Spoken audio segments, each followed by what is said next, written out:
So, do you know someone who lost money to a scam and thought that maybe it would never happen to me? I know I certainly have. Maybe you haven't, though. But Joe Ducey with Better Business Bureau is here to test our consumer scam knowledge and take the BBB's Are You Smarter Than a Scammer quiz. Yeah, everybody wake up.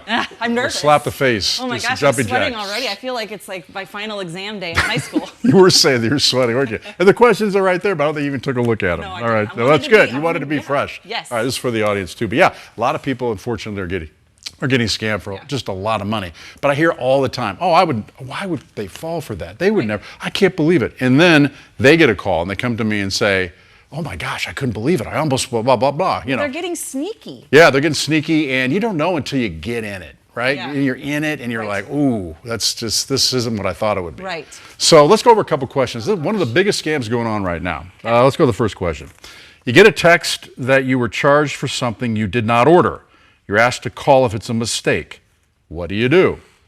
Here are the possibilities. A, call the number as soon as possible to explain. B, log into your account or credit account and check for bogus charges. C, Google the customer service number for your bank and call to explain. Can you pick more than one? Dun, dun, dun, dun, I would, I'd say B or C. You don't want to call that number back. Correct. All right, let's go over these. Okay. All right, so you're going to pick which one? Oh gosh. Okay. No, B. I'm going B. Okay. All right. One, call the call the number to explain. Don't do that. That's a number. There's a bunch of scammers waiting there. They're going to say, "Hey, we're going to give you a refund." They want your bank account. Or if there's a link too, don't click on the link. Right. Don't click on the link. C, Google the customer service number for your bank and call that number. Good idea, but we've seen so many problems with fake customer service numbers in Google because people go to the top searches, right? And then they pick whatever it is and it's fake. So the correct answer, ding, ding, ding, you're right. B, log into your bank account or credit account and check for the bogus charges there, right? Yeah. Because that's the way you're going to see if anything actually happened. Could you Google the number to your bank and maybe call that number? You could, but you just have to make sure you get the right, that you're really checking these things when you Google, and you just don't pick the first thing that comes up. Sure. Because you could look at Bank of America and it could say something totally different, or Bank of America bank.com. And there's usually multiple numbers with an identity, so that's, okay. So I like going into the customer service for your credit card or whatever would be charged for this, and then just seeing if there's a charge. All right, the second one. You buy something from a door-to-door salesperson. Later that day, you change your mind. What are your rights? A, you signed a contract, second thoughts don't matter. B, you have 3 business days to cancel.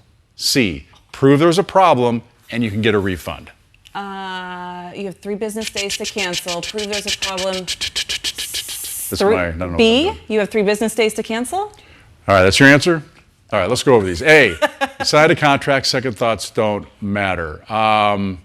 That's what some people may think that, right? The problem with this is we're seeing door-to-door salespeople, right? They come to your door and they may have, hey, I've been doing work down here or whatever it is. We could do this for you. Yes, they came to my door yesterday. Yeah. Oh, yes, really? Yes. Okay, this monsoon's bringing a lot of people out, okay? And people act quickly, right? And they sign things that they shouldn't be signing. So A, it's not A.